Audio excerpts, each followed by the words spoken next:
आज आपण बनवणार आहोत डाळ गंडुरी।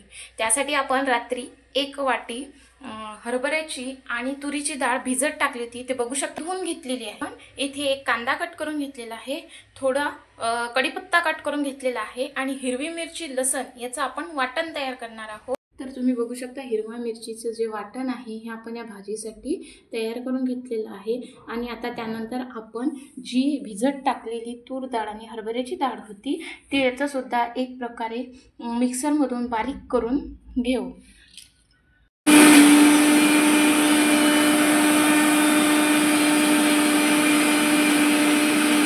मिश्रण जे आहे हे अशा प्रकारे बारीक करून घेतलेलं आहे। बघू शकता कांद्याला किती छान प्रकारे ब्राउन कलर आलेला आहे आणि हा कांद्याला ब्राउन कलर आल्यानंतर आपण जो हिरव्या मिरचीचा ठेचा केला होता तो सुद्धा आपल्याला ऍड करायचा आहे आणि तो सुद्धा छान प्रकारे होऊ द्यायचा आहे।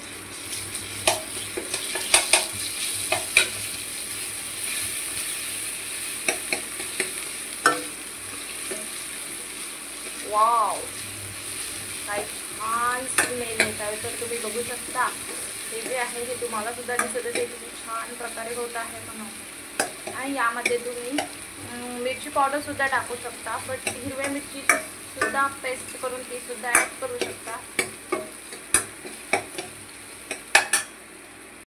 हे सुद्धा किती छान प्रकारे फ्राय झालेला आहे आणि याला किती छान प्रकारे ब्राउन कलर सुद्धा आलेला आहे। तर आता यामध्ये आपण थोडी हळद, आपल्या चवीनुसार आपण हळद, मिरची पावडर, मीठ ऍड करायचं।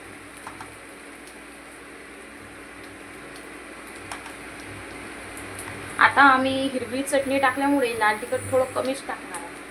शकता की याला किती छान प्रकारे शिजत आहे आणि अशाच उकडीच्या याच्यात आपण जे तयार केलेले याचे गोळे आहेत हे सुद्धा आपल्याला यामध्ये ऍड करायचे आहेत। तर तुम्ही बघू शकता की आपल्याला हे जे गोळे आहेत हे कशा प्रकारे बनवायचे आहेत।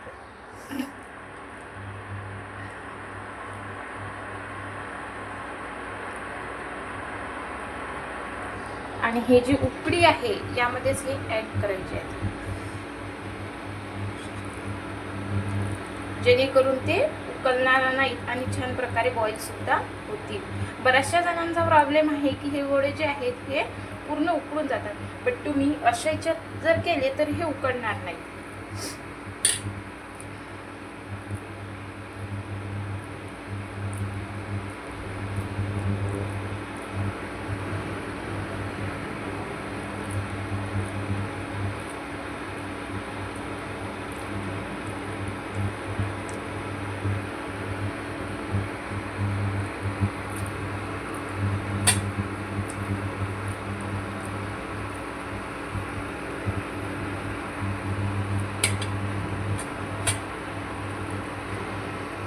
पाणी थोडं एक्स्ट्रा ऍड करायचं आहे, कारण जे आपण याचे गोळे बनवणार आहोत आता ते सुद्धा यामध्ये चांगल्या प्रकारे बॉईल झाले पाहिजे, म्हणून त्यामध्ये थोडं एक्स्ट्राच ऍड करायचं।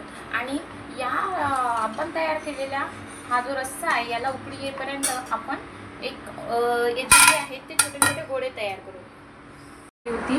यामध्ये आपल्याला काय ऍड करायचं आहे, थोडं चवीनुसार तिखट ऍड करायचं आहे, थोडी हळद ऍड करायची आहे थोडी, त्यानंतर यामध्ये मीठ टाकायचं आहे,